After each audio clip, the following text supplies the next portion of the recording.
I mean, I noticed that you also have on your Instagram that you are legally blind and then fencing, which I feel like are two things that don't usually go together.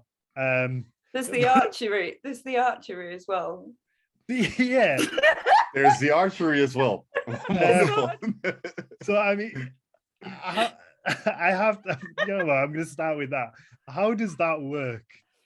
The fencing or the archery? Let's go fencing first, and then we'll go. All right, hang on. Let me. This is Nordic Mythology Podcast. I'm Daniel Farrand, co-owner of the company Horn of Gondor, joined as always by Dr. Mathias Nordvig.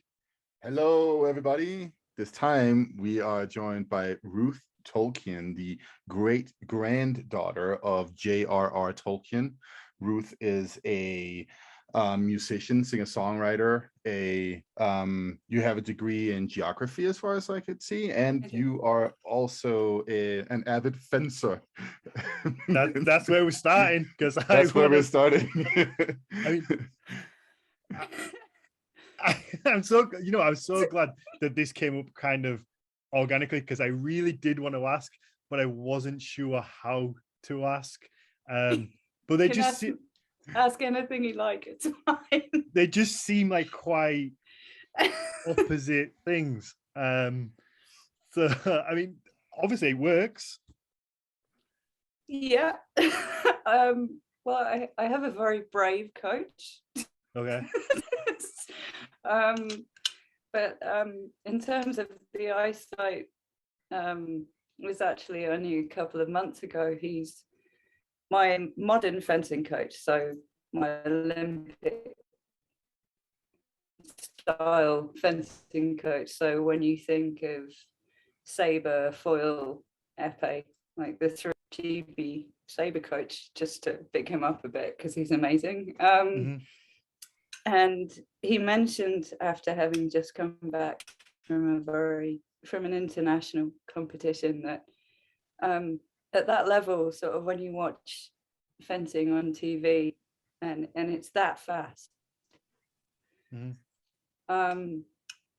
there's not actually an awful lot of seeing involved, because at that kind of pace, it's all your training, it's your muscle memory, it's like all of the movements that are so ingrained. So I'm obviously not that level, but things like that are really inspirational, obviously. And we do a lot of work in my individual lessons. We've always done a lot of work, particularly, possibly more so than you would normally, on muscle memory and sort of things in that vein. And I obviously use my hearing. I can hear where people are, especially if they've got clumsy footwork. That always helps. Oh, you know where I was then. No, I'm sure. Foot. Me too. I mean, I do sometimes as well, and then I can't hear them, so it works both ways. Yeah. That's fascinating. I didn't realize it would. I mean, now you said it, does make sense that it would be very much especially with the masks on. I imagine you can't see much out of that anyway. I suppose you just, after a while, you just don't see it. Oh, I guess so. Yeah. Dan, didn't you see Bloodsport back in the 90s? Oh, I watched that not too long ago, actually. Yeah, me too. Once in a while, you always come back to it, right? Van Damme, he's training with blindfolds on, and I've done that. Yeah, so there you go. Yeah. I mean, it was really funny, because I was fencing with one of my friends, and we both, she can see normally. She's an incredible fencer, and we both put blindfolds on, and she's like, I want to know what it's like for you. And she beat me. Oh, wow. No. Well, I mean, to be fair, that goes to support, obviously, what you're saying when it comes to the muscle memory. That she's an incredible, for when she was sort of 18, 19, she was one of the best foilists in the world. So obviously that goes, like you said, at that level, this is irrelevant. So there you go. Now, okay, well, what about archery? Because I feel like that one is even more so. Okay, so when I practice at home, just for anyone who's worried, I shoot into my shed. I set the target up inside my shed. Okay. So that I'm not going to hopefully kill anything or anyone. I mean, I haven't yet. Well, that's always a benefit, I think. Yeah. I was taught when I was a teenager. I was sort of just before I was a teenager. I actually went to a school for visually impaired people for a while, and it was actually one of the things they taught was archery. And they do it by sound. So they'd have sound where the target was, so that you could hear where the target was. And I just carried on. I loved it and carried on and off when I could, when I've lived places that I could shoot. And then it's probably about 5 years ago now, I got to live a dream and go and do horseback archery. This is getting more surreal. There is an explanation in here, honestly. So I never thought they'd accept me, obviously, because of this, and I just sort of wondered, well, I can ask. I mean, how could you say no to a Tolkien doing horseback archery, to be fair? What kind of monster would say no to that? Well, health and safety, that kind of thing. Some things surpass health and safety. Yeah, they are absolutely amazing people. And when they got back to me, they said, "Yeah, sure, fine, no problem." And just to boost your confidence, they do they do stunt riding, they teach riding confidence, they do all kinds of things.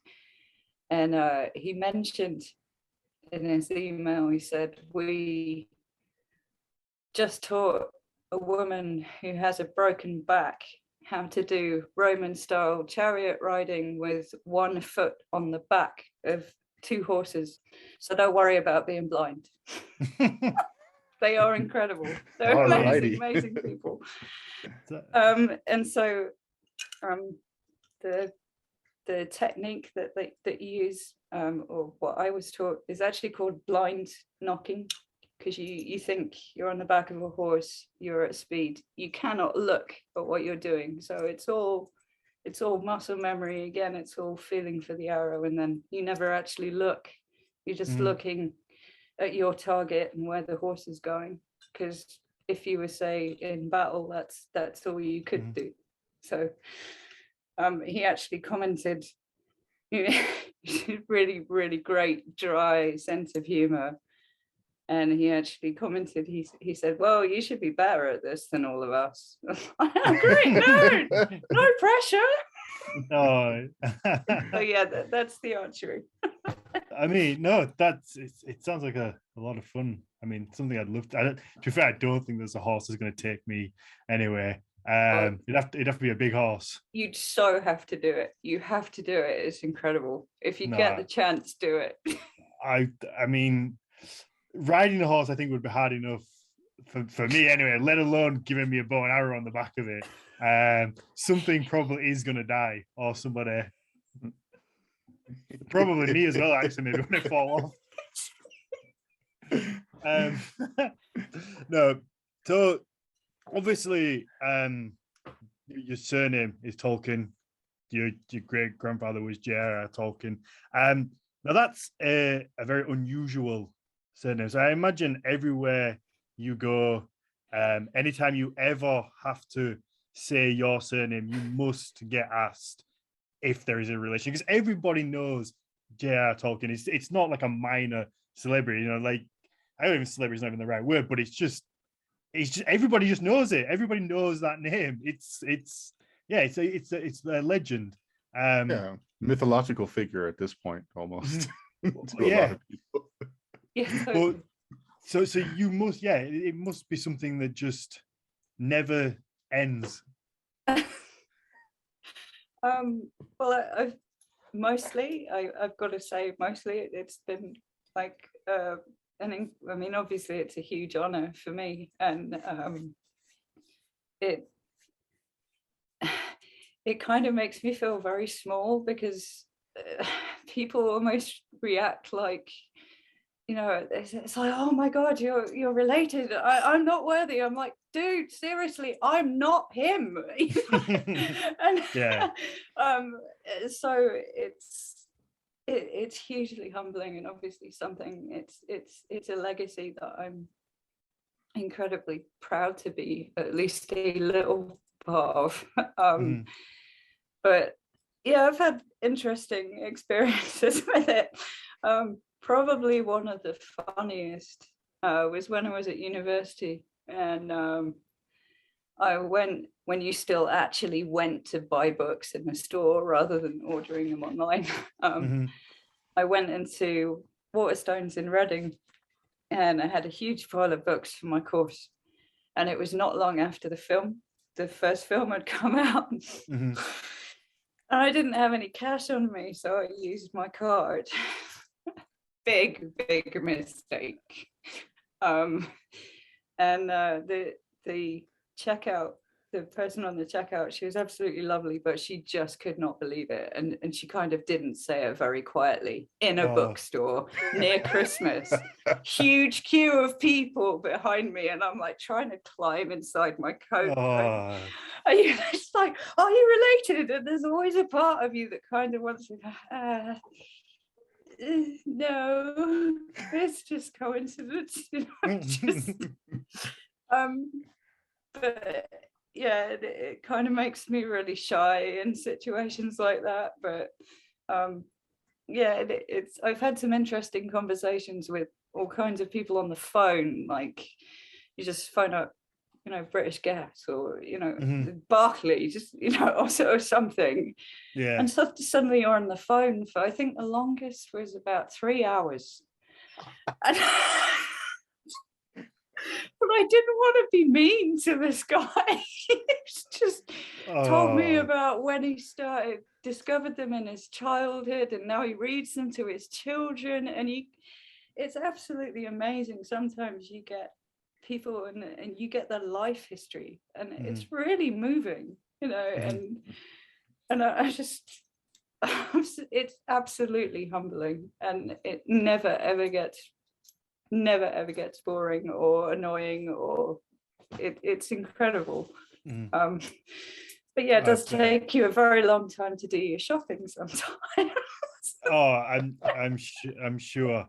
But it's lovely that you embrace it, and you take the time to.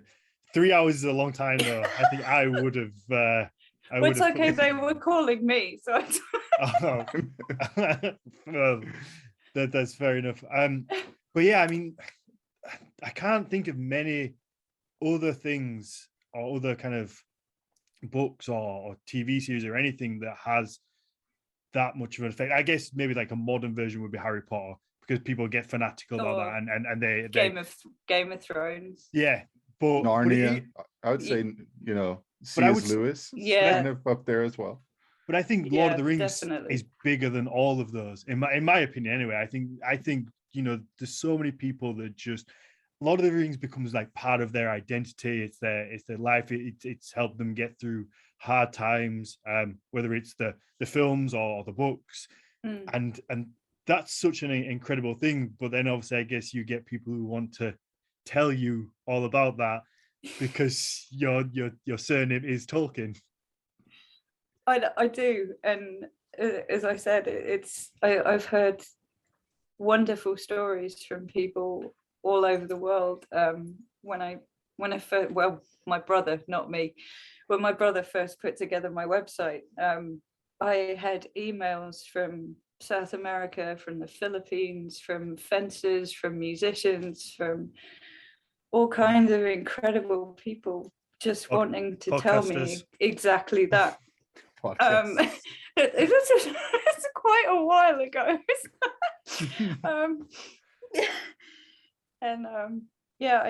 One of my favorite stories was this couple who were fencers in the Philippines. They actually met because they were both sitting in the fencing in the gym, both reading copies of Lord of the Rings, and 20 years later they're still married and they read it to their kids. Oh, wow. See, yes, that's exactly cool. It.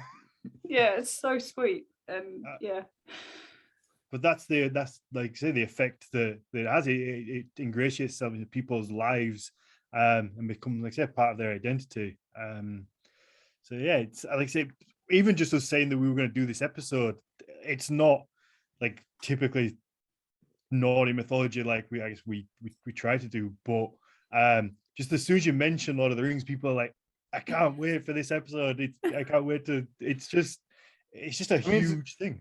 To be fair, I think the Lord of the Rings has, historically been bringing a lot of people to such subjects as Nordic mythology. Mm-hmm. Like that's definitely part of it. I mean, in many ways, now you're gonna hear my life story with the with the Lord of the Rings. As long as it's not 3 hours. No, it's not going to be 3 hours, but in many ways, actually, it's part of the reason that I, became a nerd interested in Nordic mythology and went to college for all of that stuff. And it starts back in the 60s, long before I was born, when my mom was an au pair in the Netherlands. So for those who don't know what an au pair is, it's somebody who takes care of people's kids. Like a living nanny. A nanny, a nanny who but they tend to live in, don't they? Yeah, exactly. So my mom was living with this Dutch family, and they had a copy of the Lord of the Rings, the trilogy, she was reading it while she was there, and this was actually several years before it was translated into Danish and came to Denmark. And so after she had stayed there for a year, she went to the UK and we're in London. And the first thing she did was to buy the Lord of the Rings and then bring it back to Denmark. And then after several years after, it became like a thing in Denmark and Scandinavia when the books were translated. And so for her, this stuff has always been there, and that's what brought her into Nordic mythology and all that stuff, made her interested in all these things. And then eventually all that stuff got passed on to me, of course, and my brother, and this stuff was like read to us when we were kids. So definitely like part of the foundation for why I'm sitting here and podcasting about Nordic mythology today and doing all the other things I do with that stuff. So yeah, no, it's that's really beautiful. I love that. Yeah, I mean, it's kind of impressive to see how these things like like ripples in water, basically, just like have absolutely. Yeah. What about you, Dan? What's your history with the Lord of the Rings?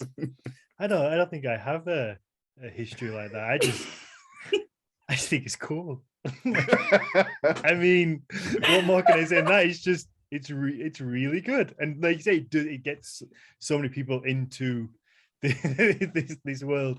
Everyone's laughing at me in the chat now, but I mean, I wish I had some deep. I can't see any of it. It's too tiny. I can't read any of it. Oh, I wish I had some deep and profound kind of thing behind how he got me into something, but I just think it's awesome.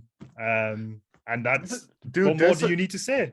There's a whole collective of hippies in Denmark that took names from Rivendell back in the 70s. That's so cool. Yeah. I mean, I've carved a bunch of like Riders of Rohan horns. I've done all sorts of kind of Lord of the Rings inspired Horns were at work. So it definitely is very closely linked to people who enjoy kind of like the Vikings and Nordic mythology. And then like I know you said you can't see the chat, but there's a bunch of people who said that kind of Tolkien's work is what got them into like Nordic mythology. So yeah, it does seem to be a starting point. I mean, I'm not a great reader, so I'm not going to lie. I'm going to say that I mainly went for the movies because I'm just really bad at reading. I have to admit, I've never actually read the books, but when I was a kid, I had the audio tapes when you had things like that. I had the box sets of The Hobbit and The Lord of the Rings, and I listened to them so much I literally chewed them in my deck. Wow. I haven't actually read them either, so well, that makes me feel a little bit better. No, I remember I read slowly. I read really slowly, like I mean Ent slowly. I bet you still read faster than I do. I read backwards. I read the page and then have to reread it, and then it still doesn't go in. So I feel like I'm unlearning things when I read. So I wouldn't worry about that. No, it's. I remember trying to read it when I was younger, and like it's not that I didn't enjoy it. I'm just not reading is just not for me. Like as soon as audiobooks came out, like that changed the world for me when it came to kind of I love them. Absorbing like books that were out there, because I don't think there's like anything like I don't think I have like learning difficulties when it comes to anything like reading wise. For some reason I just can't concentrate on it. Yeah. It's just not for me. I've always been somebody who learns, I guess, through actions and doing things and watching that kind of thing. So audiobooks were, like I say, a huge game changer. So I would definitely be listening to the series on Audible, because I have a lot of tokens on there because I forgot to cancel my subscription. I love Audible. Mm-hmm. the worse this gets, I miss reading. I miss just being able to sit there for hours with a book and just read, but I can't do that so much anymore. And Audible is like opened up like this kind of, as that's got worse, like I've got so many, like you say, so many tokens on there because I just listen to stuff all the time, and I love it. No, it's like I say, it's open and different, because I've listened to books that I would never ever have read just because they're just too big. I look at them and they're too big, and they're scary. They're scary when they're like that. Look at Mathias rolling his eyes. No, I'm looking at all the brick-sized books that are lying around me. Oh, I bet. My mum is like that. She can read a brick in about half a day and then start another one. It's a gift. It's a gift I don't possess. Sarah, my wife's like that. She just reads. She's always read, and just I see some of the books and I'm like, I can't do it. But that everybody's different out there. We all learn differently. Mathias reads everything, remembers everything. Turns out when I mentioned bringing you on the podcast, he then decided to tell me that he taught a class on Lord of the Rings and its links to Nordic mythology. Never mentioned it before, but this guy literally taught the subject. He's done everything. So cool. I mean, it's a popular class at our university, so it was invented by a predecessor of mine, this Icelandic teacher that was at our department at one point. And yeah, it's basically you go through all of the literature that he's written, pretty much the Silmarillion, the Hobbit, the Lord of the Rings, like all of it. And yeah. That's a lot. That is a lot. I must say that I probably did have my fill of of Tolkien literature for that year while teaching that semester. I was like, okay, I'm done now. But yeah, so you basically, like, you look at what elements has he picked out from Nordic mythology, also from Finnish mythology for that matter, and yeah, talk about it. And it's a very fun class because it's also, the stakes aren't that high. It's a 1,000 levels, so that's the intro level. So the students are also having a lot of fun with it. They don't actually ever seem to get tired of it. It's really it's really fascinating to see, having, like, 100 students that are just so into it. That's cool. Yeah, It is. I mean, this seems like a good place to start looking at the links. You can give us some of that class you've been teaching, I guess. Yeah. Sure, yeah. I mean, it was like back in 2016, but still, I can try to see if I can remember. This is episode 99, and by now I've learned that just because it was in 2016 does not mean you're not going to remember it, like you said. No, I mean, so obviously, Tolkien was a professor of this material, and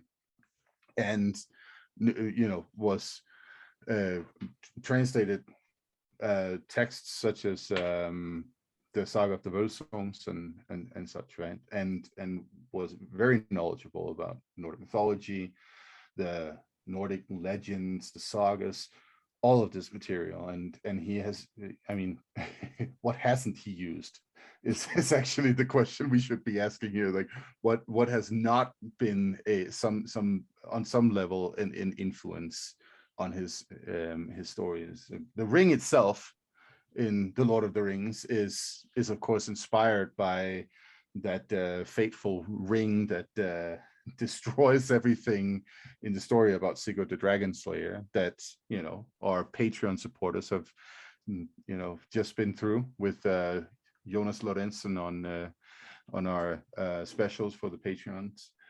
If you just a quick little plug, I guess, if you want to listen back to our series on Saga of the Volsungs, you can get it on Patreon. You can listen to them all. I think there's 7 in total. We literally, or Jonas reads from beginning to end. Me and Mathias get to sit there and have a laugh and jump in and talk about the saga. So yeah, that's a good one, and people can jump in and listen to what we're talking about. Yep, just throwing in some plugs there. So I mean, the situation is also, of course, he hasn't left like a detailed list of like, oh, I got this from there and that thing from there and so on and so on. So there's some interpretation that goes into all of this. But just think of a figure like Gollum. He has a similar role in relationship to the ring as the dwarf that shows up in the prehistory of how the ring gets to Sigurd the Dragon Slayer. The dwarf is called Andvari, and he lives in the shape of a fish in like a cave or something like that, deep in a lake. And Loki actually takes all his gold and the ring from him.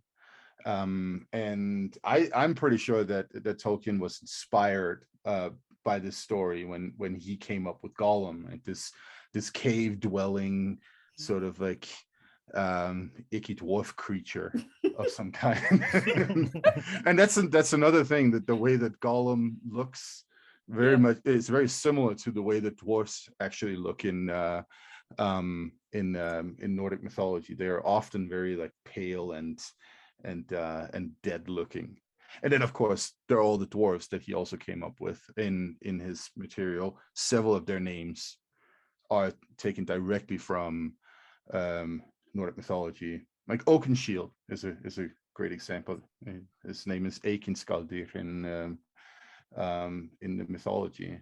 And these are just like lists of names that are recited in the poetry, and we don't really know much of the context. And Tolkien read this, and then he was like inspired and used some of them, the names, and so that's another example of a very big source of inspiration to building the race of dwarves in his entire mythological universe, because that's what it is, right? It's a universe of mythology at this point.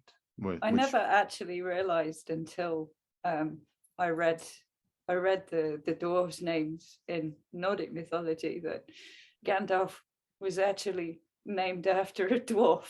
Yeah. I never actually realized that. It made me laugh a lot. Yeah, no, it's a really funny thing, because when you start digging into the etymology of the name Gandalf, then weird things start to happen, because it's very obviously a name that is associated with witchcraft of some kind. Gondor is a type of witchcraft that possibly has to do with the staff magic, because the word itself means a staff, but it can also mean spirit in a sense.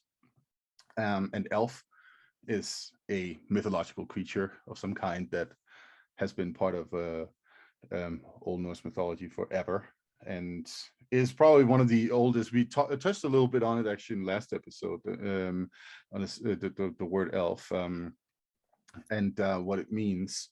So it comes from a Proto-Germanic word that is of course speculative, which is albis, and that means something like white. And so elf is probably some kind of like spirit of place. And so if you have a Gondor elf, right, then you have some kind of spirit that you can work with for different kinds of magic. So cool. Yeah. And of course the That's character, really cool.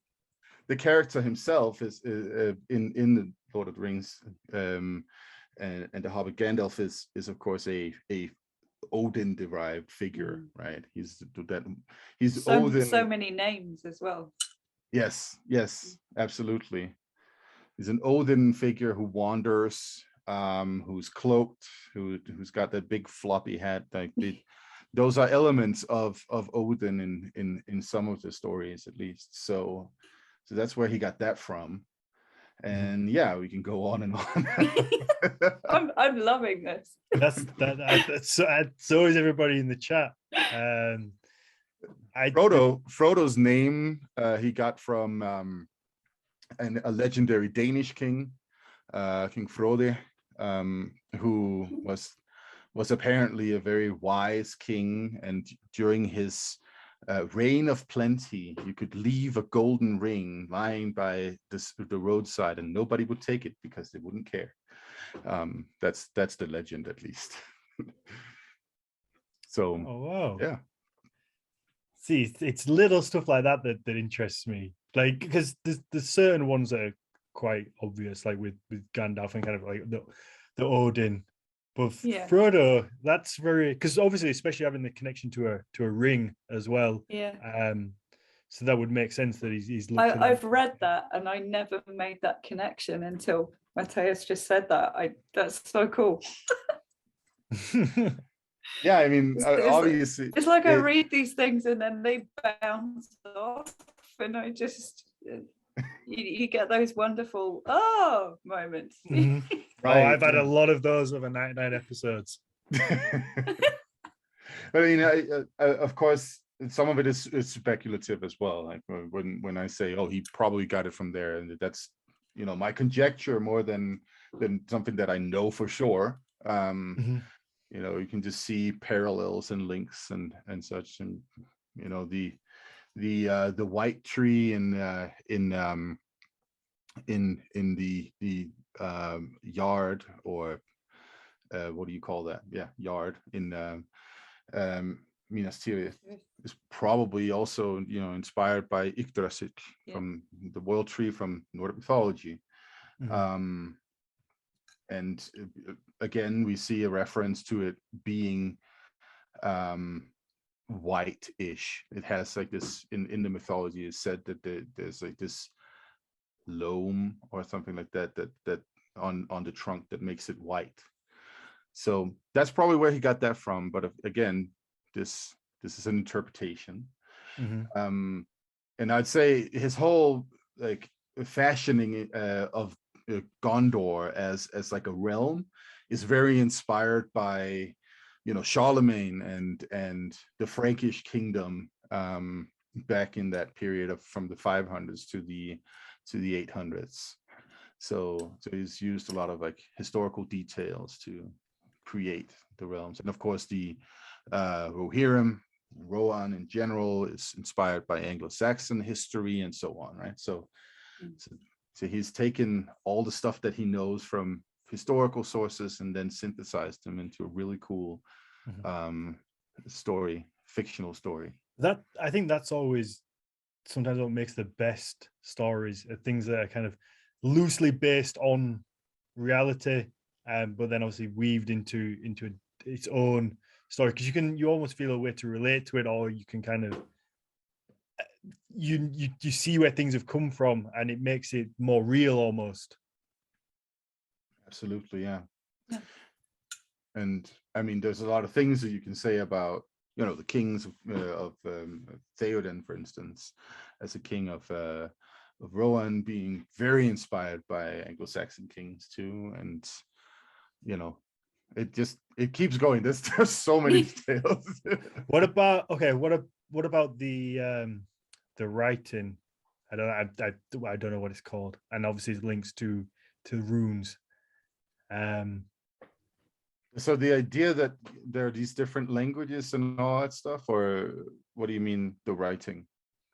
Isn't there a type of language writing that looks like runes? Yeah, I mean, he's inspired on several levels from his studies in linguistics, right? He's inspired in terms of like the languages that he makes. They're very influenced by what he knows of dead languages at the time. The different alphabets or writing systems that he comes up with are, of course, also inspired by what he knows of historical material. And the dwarf's runes, for instance, are, you know, almost exactly like, you know, historical runes too. So that's the one I meant. Yeah. So yeah, he's very inspired by that as well. And I noticed in a lot of his sketches and his artwork that, like, the early stuff, like before they were sort of published and things, he seems to have a lot of love for the Dargas rune. And it was something I wish I could have asked Christopher about when I met him, and like there were so many things I wanted to ask him when I met him that it just kind of, yeah, that one got forgotten. But he also mentioned that at least some of the Elvish language, obviously because he carried it on after my great granddad passed, is based around Finnish as well.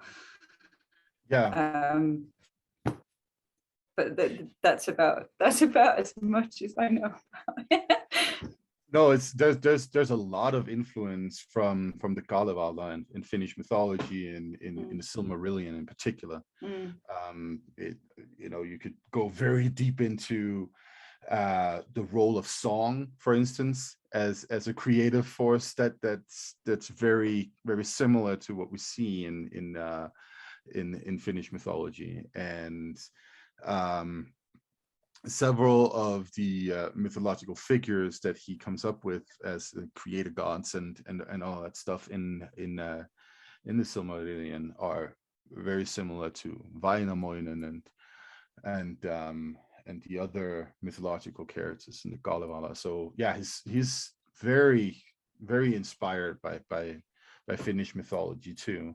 And you know, I don't think he saw it as particularly different from the other stuff from the Nordic region in general. I think he saw it very much as similar similar and related material, which it is too.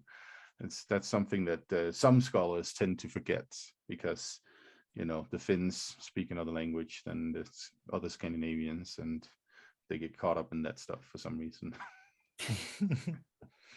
Yeah, the Finnish seem to get overlooked whenever we talk about this kind of stuff, or the Viking Age. Yeah, there's like this. It's partly because back in the 19th century, in the early 19th century, the Finns started cultivating a very anti-Swedish sentiment in general, which then also sort of purported a bigger cultural divide between Finland and the rest of Scandinavia, which is let's call it wishful thinking.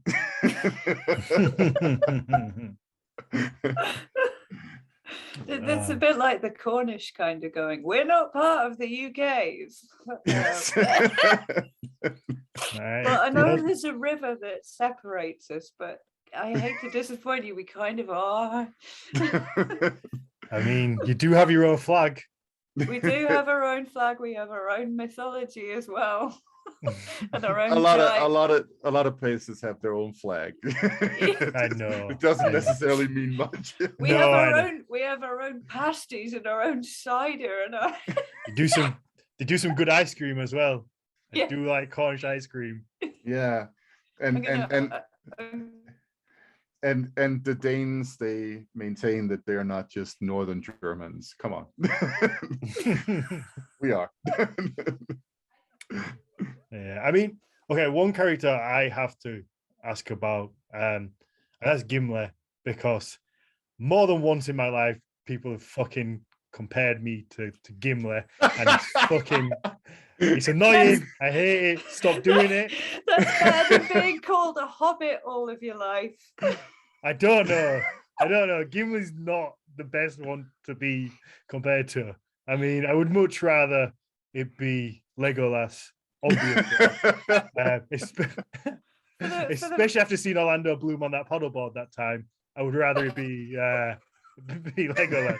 If you haven't seen that, Mathias, you'll have to find that picture and look it up. For everyone else that has seen that picture, you know what I mean. So yeah, Gimli. I mean, other than kind of him looking quite Nordic, I guess, having an axe, does he come from, or is there any kind of ties there? I mean, the name shows up in Nordic mythology and as a dwarf name too. So yeah, but I mean, apart from that, see, the thing is that the dwarfs in Nordic mythology, they aren't really characters. They don't show up and do stuff that often. There's like a few here and there, but mostly they're just like mentioned in lists of like so this is a list of dwarfs, and then we go through Bifur, Bumbur, Akin, Skjaldi, and pretty much all of the characters that show up in The Hobbit. So that's really it. There's not like a Gimli character in Nordic mythology that shows up and does stuff. So aside from the name, everything else he's sort of like created from his imagination. And of course there's some, I'd say in so many ways there's Viking historical material going into both the dwarfs and the and Rohan as like a people in a country in the Lord of the Rings. That's where we see most of the influence from Nordic mythology and Viking history, and of course also Anglo-Saxon history in that context. And then I would say that the elves gravitate more towards Finnish influences, and Gondor gravitates more towards Frankish and like Charlemagne history, right? So that's how you can sort of like parse it out in terms of like major influential trends, right? So you kind of pick an area, I guess, which makes sense. You can base it on something, and I imagine that's easy. I mean, I've never created a world, a literary world, but I imagine that's the easiest way to. Well, I'm not like you. I don't just pull things out of nowhere. And oh, by the way, I wrote a series of books and won loads of awards, which you'll probably tell me next week. But no, I mean, I imagine that's the easiest way to do it is to pick something and loosely base it on that, so you kind of keep it grounded, I assume, and then build up from that. I mean, you can see with Game of Thrones, I guess like all the people from the north are pretty much just where I am. It's like watching, just going outside. They all sound like me, look like me. Sean Bean, like literally the most northern person ever, is like in there. It's very much you base that on. There's no other way to put that. So when you watch I Game of wish Thrones, Sean Bean had been in Game of Thrones. I do. I wish Sean Bean had been in Game of Thrones. I really do. He would have been awesome. But he does make a really good Boromir, I think. yeah, he does. Yeah, Yeah. I agree with that. I just wish they'd let him keep his accent for it. Sean Bean was in Game of Thrones. He was Ned Stark. Oh yeah, but I always think, no offense to Sean Bean, but he's quite good at disappearing quite near the beginning of things. Don't you start on Sharp. Oh, Sharp. I've seen all of them. I've read all of them. I love them. He's just got the same accent in everything he Yes. ever does. No matter whether it's in context or not, it's the same accent. You can take a man out of Yorkshire, but you can't. Hey, yeah, he loves a proper brew, does that lad? yeah. Proper. I miss all of the because I lived in York for 7 years. I miss it. I miss all of the different accents, the Yorkshire accents I used to hear all the time. That's like going back. It's like a little bit of home for me. There's so many in Yorkshire. Our accent does sound like you're being beaten with a blunt object. But like if you go south from me into Sheffield, where Sean Bean's from, like it gets totally different. If you think my accent's blunt, like theirs is, wow. Like even I struggle to understand some of it, and it's really kind of just like being hit with something. Nobody swears like Sean Bean. Nobody does it better. No, of course not. Sean Bean does seem to die early in things. That was one of the things I remember actually from when I watched Lord of the Rings when I was younger. What was it? Sean Bean, this pinnacle of Yorkshire, I recognized the accent, and then he gets a lot of arrows. Yeah. But he keeps going. He keeps going for a while. He's got that Yorkshire spirit, I know that. That's why I started watching Game of Thrones, and I was like, "Oh no, he's going to do that thing again." I mean, that was a heartbreaking moment. I mean, spoilers for anyone who hasn't watched Game of Thrones yet. All Lord of the Rings, Sean Bean does die in both of them, and he's quite tragic in both of them. Where have you been if you haven't watched them? But just he doesn't die in Sharp though. Oh no, he does not. He avoids everything in that one. I love Sean Bean. Yeah, I do. He's a national treasure for us. You probably he is. You probably have no idea. Well, I mean, obviously, you assume you know who Sean Bean is, but you won't have the same love for him, I guess. I mean, I don't dislike him. He seems to always be kind of like, I guess I always see him as it's not to be harsh to Sean Bean, I guess. Not that he's, I mean, he might listen to this, so I apologize, Sean, if you are listening.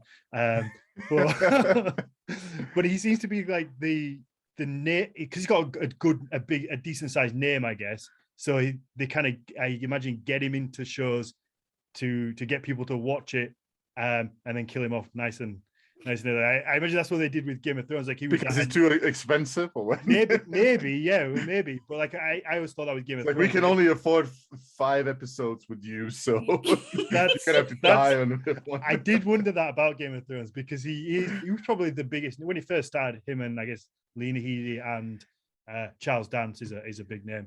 I don't know, man. I've seen Ian Glenn. Yes. Ian Glenn. Mm-hmm. I've seen the castle that what is his name? The author of the George R.R. Martin. Yes, I've seen the castle that he's building down in Santa Fe in New Mexico. And I'm pretty sure they could afford it, Sean Bean for longer. Oh, but series 1, maybe not. Yeah, maybe you're right. Series 1, they were taking a chance. Do you think there's something to having a two single letter middle names that makes you a really good writer? Because you get JRR Tolkien, you get George. Both of them are double R's as well. Yeah. Maybe it's another kind of bias. Who knows? Like you would assume that George R.R. Martin used Tolkien as an influence, surely, when you went down that route. J.K. Rowling, she doesn't have that.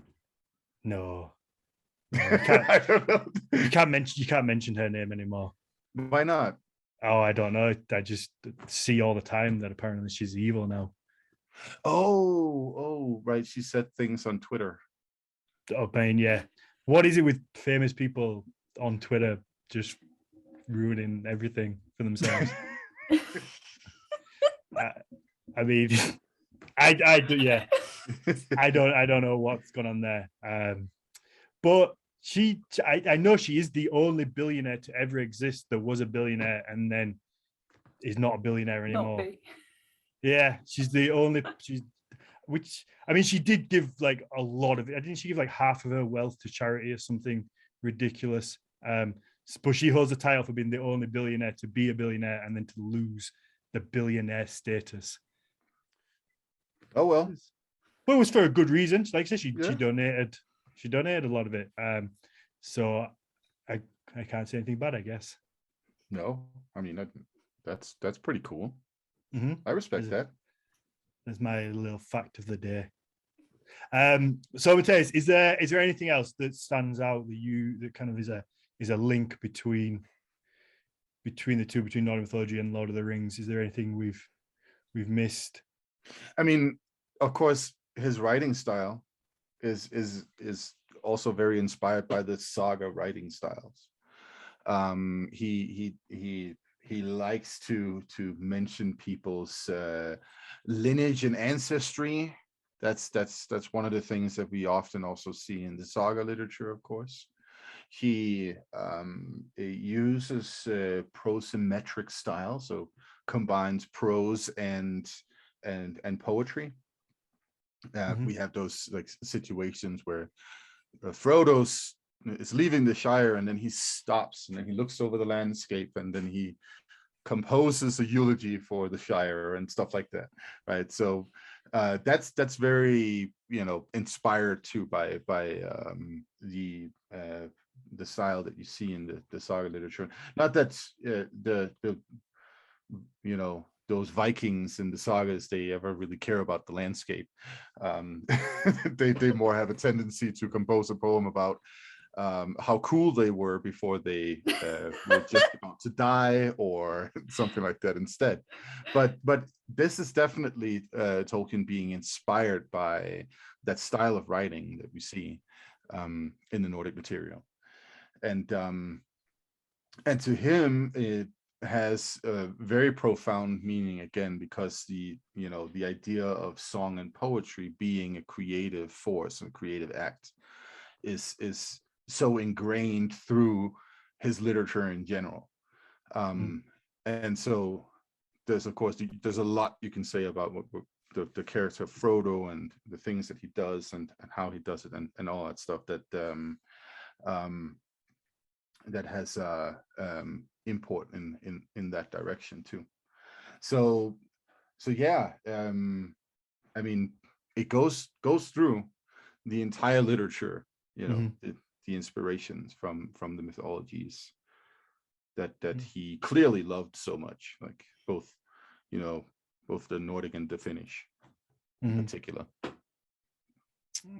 So did you say he studied? Did he study at like an academic level? Because I know nothing about this stuff, and I don't mind admitting I these are the episodes I enjoy the most, where it's just completely out of. I mean, all of this is really out of my wheelhouse, but in particular, like this, where I just know nothing about it, I just really enjoy listening and trying to kind of like understand and learn new things. Yeah, I mean, he had studied English language, which back then would entail a lot of historical language as well. So Anglo-Saxon and Old Norse, and possibly also some of the continental Germanic languages. And he was when he was a professor at Mellon College, right? Yeah, at Oxford. Oxford, yeah. From 1945 or thereabouts, if I remember correctly. I don't actually know. You know more than me.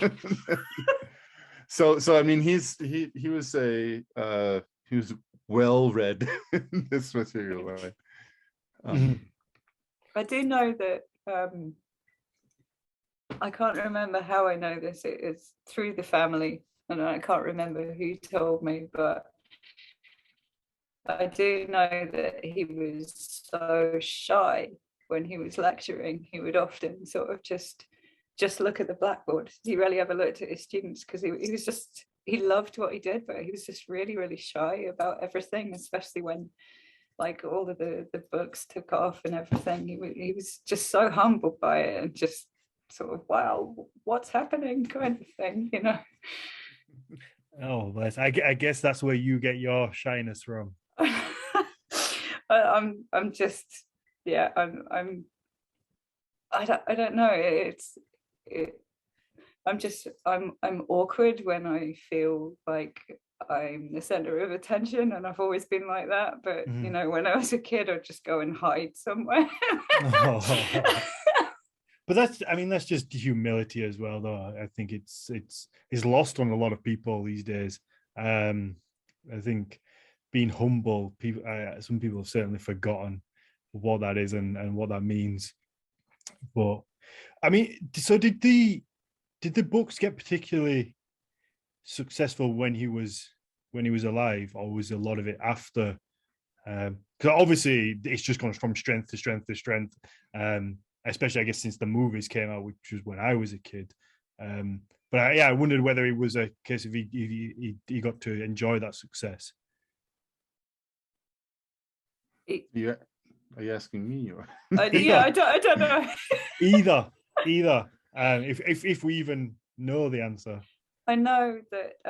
So the original cartoon, which I loved,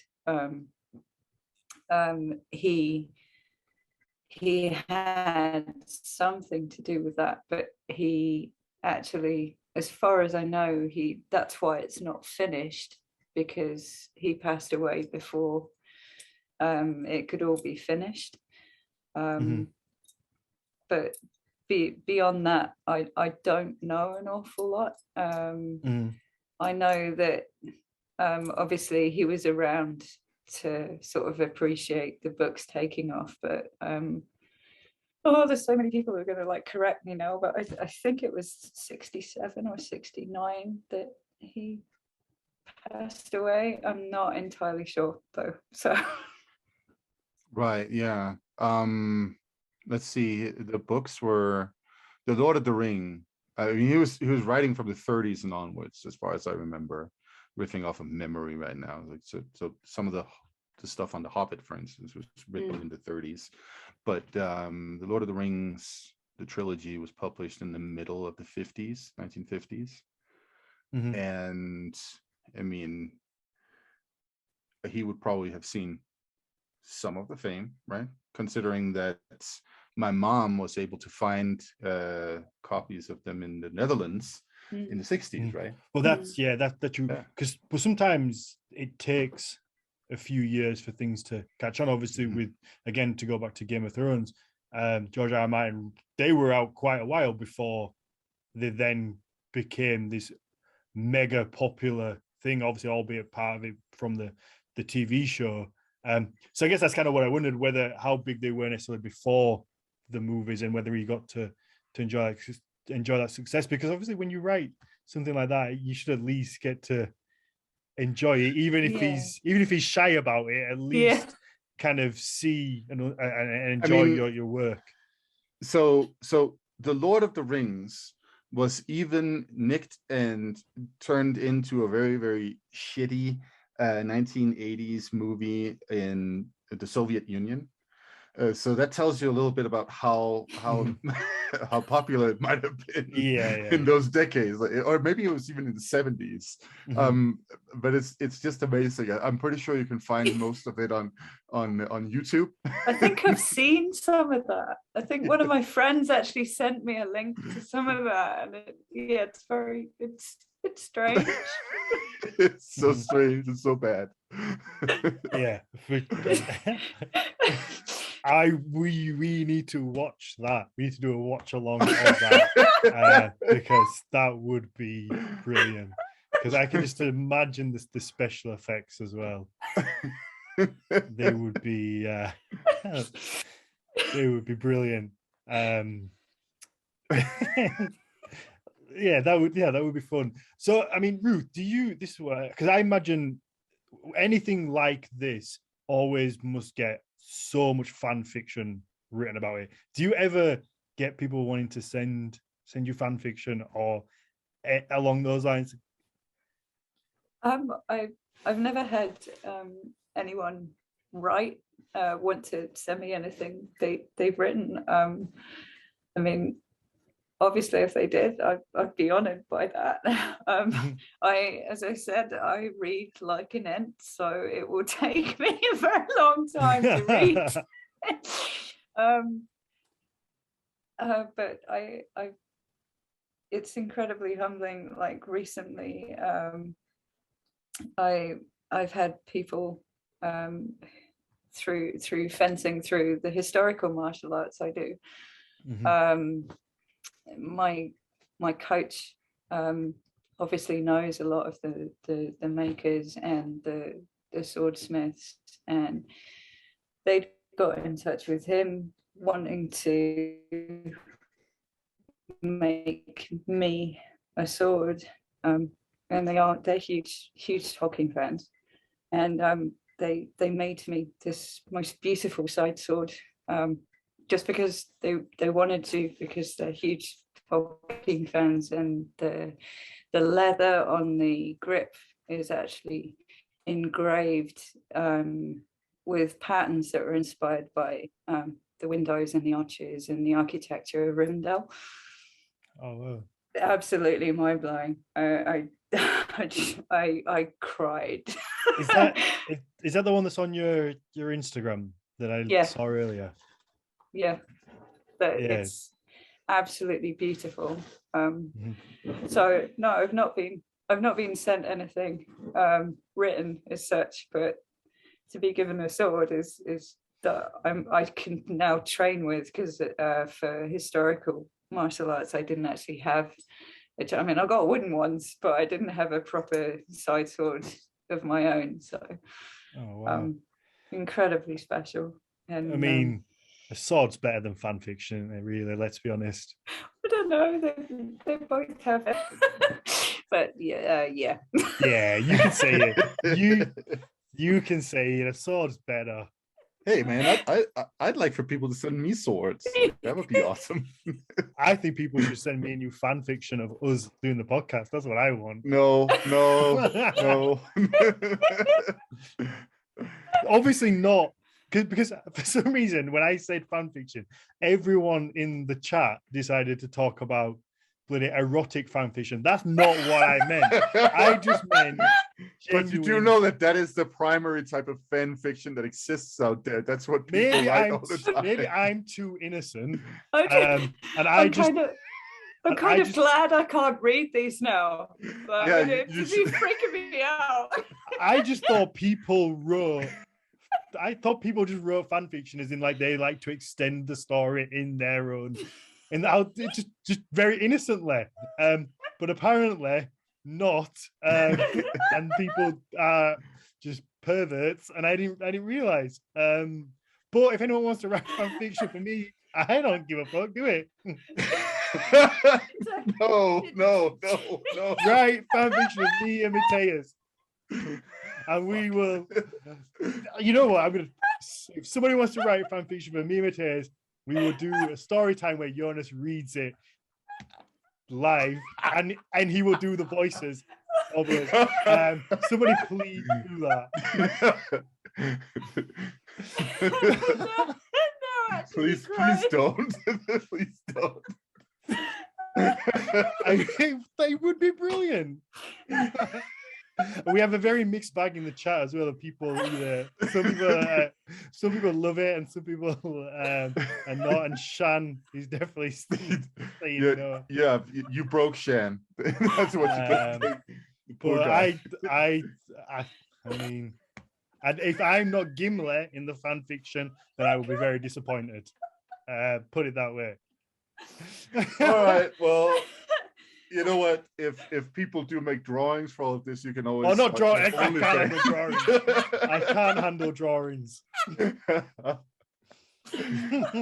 Well, you brought it on, my friend. Oh, my face hurts.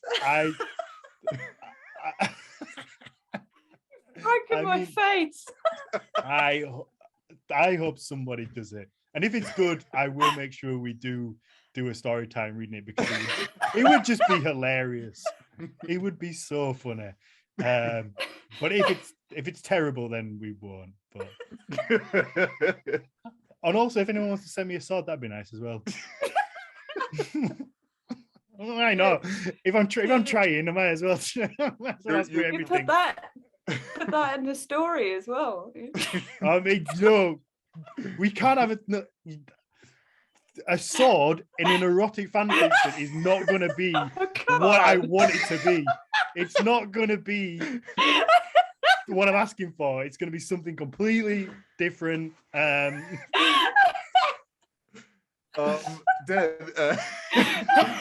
what are we getting at here? I feel like it's. I feel like you're the one developing this concept now. I mean, I've got. This is a whole new version of Lord of the Rings. Yeah. Holy shit. Gimli, Sean Bean, and the mythical sword is a story that I will be writing after this. Gotta get some dragons in there as well. Oh, well. Of course. Yes. Dragons. Yes. Erotic fan fiction with dragons. With dragons. Absolutely. There now I'm on board. See, all you needed was a dragon and then the case is in. Oh, I mean, this went off track. It certainly did. I don't know if it was my fault, but it went off track a little bit. I think it was your fault. I actually was just being quite innocent in the fact that when I asked the question, I just wondered if people had sent you cool little stories that they'd written. Nothing like the one you've just described. No, I'm glad. I'm glad. Maybe I am missing out on something. Oh, you definitely are. There's definitely something to be said for that. Oh yeah, I mean, there will be Lord of the Rings fan fiction there'll be Lord. I imagine there's Lord of the Rings everything out Yeah. there. Whatever you can think of, I imagine it's been put the stamp of Lord of the Rings on it in some way, shape, or form. Because it's, I mean, at this point as well, it's just a valuable thing, isn't it? I guess if it gets that stamp, people will want it. I imagine that there are people that just collect anything Lord of the Rings as well. There will be those people who will just seek out whatever there is. Like I say, I've made plenty of Riders of Rohan themed horns. People ask me to make like the Horn of Gondor, which is also going to be in my fan fiction, by the way, the Horn of Gondor. But I've had a bunch of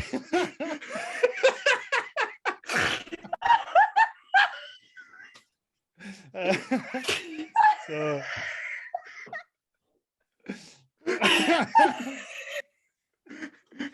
This is really starting to hurt now.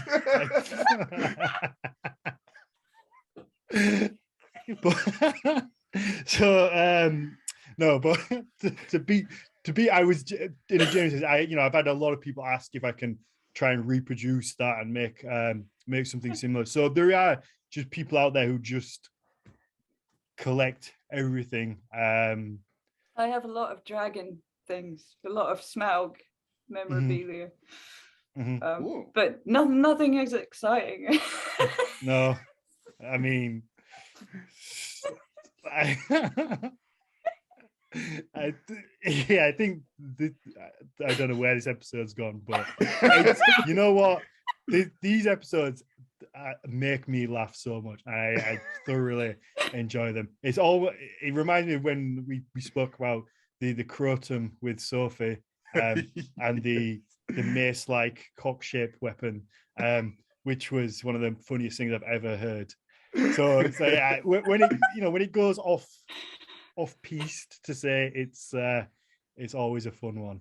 I love the episodes with this kind of where it goes off, like you say, and I was saying to a friend the other day when I listened to the podcast, I love going out for a walk. I actually stopped doing that because there was one of these episodes, everything went off track and I was laughing so much, and it happened like in the middle of a road, and I live in a tourist town on a Sunday morning, and I was like, I just was, people just people just like stop and think, oh, drunk, whatever. This crazy person over there. Yeah, exactly.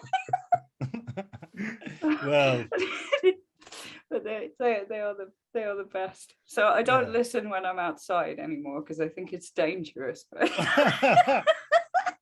Hopefully we're doing something right then. No, it's fun because sometimes these subjects can be very heavy and serious. Like yesterday we did one with Jeremy and Alex, and it got quite serious, talking about the world and fixing everything. And then so it's fun just to have to laugh. Laughing is just fun, isn't it? I don't mind being silly and looking the fool sometimes. It is important to laugh at each other and yourself. Usually it's just laughing at me, to be honest, but I'm used to it at this point. You just got to take what you can get, haven't you? Should we wrap this up, because we have our story time episode to record after this. Jonas Lorentzen is coming back to narrate. We're starting a whole new saga. So anybody who wants to join and listen to the storytime episodes, you can get them all on Patreon. If you sign up to Patreon, you get a bonus episode every week. So that's twice the episodes. If you enjoy these shows, you get an extra one every week. One of them will be a storytime episode where we go through a saga, and the other one will be a Q&A episode where patrons get to ask Mathias your questions. Sorry, everyone. I mean, you get so many questions sent to you, Mathias, it's just impossible to answer them. So this is obviously a way that people can get their things answered. Yes, and also get a little more comprehensive question or answers to their questions than somebody just like asking me something in a message in Instagram, and I'll be like, no, or something like that. This will be a little more comprehensive, and try to explain the background for why something might be or might not be the case and such things. So yeah, sign up for a Patreon and get the ball rolling on that. Yeah, and the beauty is that you can sign up for a month. It's like, I think the lowest level is like £4, which is what, like $6, $5. You can sign up, listen to all the previous ones, and if you don't enjoy it, you can cancel it, and you only get charged for a month. So you get the 7 storytime episodes for like $5 if you want. And then, but like I say, we release 2 a month of those. Yeah, just try it out. It helps us keep growing the podcast, helps us keep Shan in a job and his editing skills, because I know he's going to be pulling his hair out with this episode. But yeah, so yeah, Ruth, thank you very much. This has been a lot of fun. I know I've learned a lot from Mathias. I've learned a lot too. Yeah, thank you so much for inviting me. It was absolutely amazing, and I was, when you first asked me, I was genuinely starstruck. I actually dropped my phone, and honestly, so thank you so much. That's very thank sweet. you for joining us. I really enjoyed this conversation. No, I'm going to hurt for days. My face. No, I know you can't see a lot of love in the chat as well. Yeah. No, the messages we got before the show were right. You know, you are a very nice, sweet, very humble person, and it's nice just to talk to someone who's like that. It's these episodes are always fun because they're just so organic with people who are just nice people. They're so easy to talk to. It's not forced, and then it just because like Sophie said, your laugh is contagious, which then sets us 2 off, I think, and it makes the episode a little bit more silly, and we go to some dark places apparently. So thank you very much for coming and joining us. Yeah, we thank really you. appreciate it. Thank you so much.